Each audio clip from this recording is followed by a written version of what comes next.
The Lord be with you.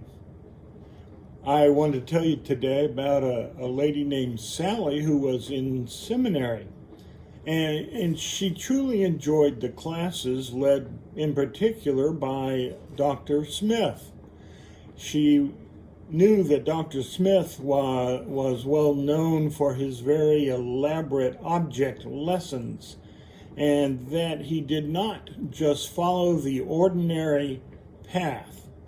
On one particular day, Sally walked into the seminary classroom, and she knew they were in for a fun day. On the wall was a big target, and on a nearby table were many darts. And she saw that combination, and she knew immediately something was going to happen, and it was probably going to be good, at least memorable.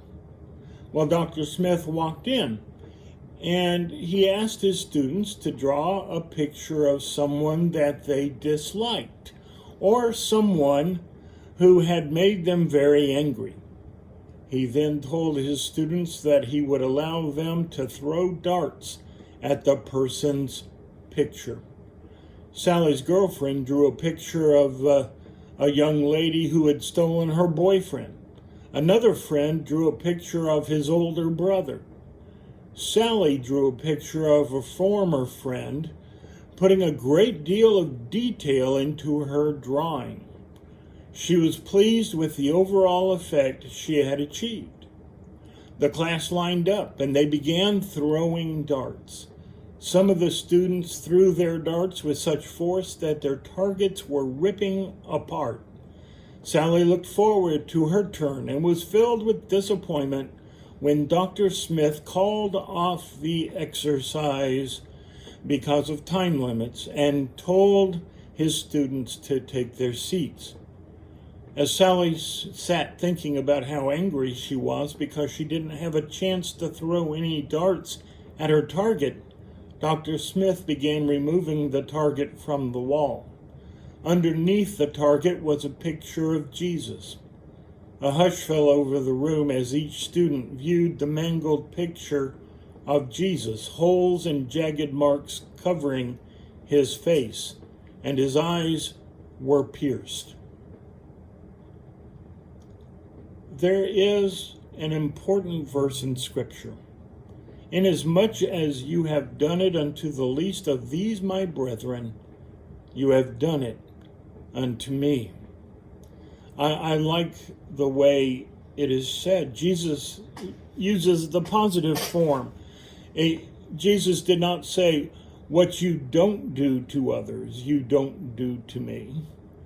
In this part of the verse, he says, inasmuch as you have done it unto the least of these my brethren, you have done it to me. Think of that in a positive way. Right now, we are hearing about people living paycheck to paycheck or no longer having a paycheck. Those who have limited access to health care, we're learning about them, if we didn't already know. Businesses are operating on a very fine margin in some cases, and they are having a truly difficult time. The servers that work in those places, I have a couple here in Rock Hill that I am praying for daily because I know they weren't working because they enjoyed serving. They were working because they had to serve. This time is reminding us that some live lives of loneliness all year round, that they have few friends, that they are self-quarantined most of the time, even when they don't want to be in their deepest spirit. Some worry about going out and getting groceries. Some worry about having money enough to get groceries. We stay at home as much as possible. At least I hope we do.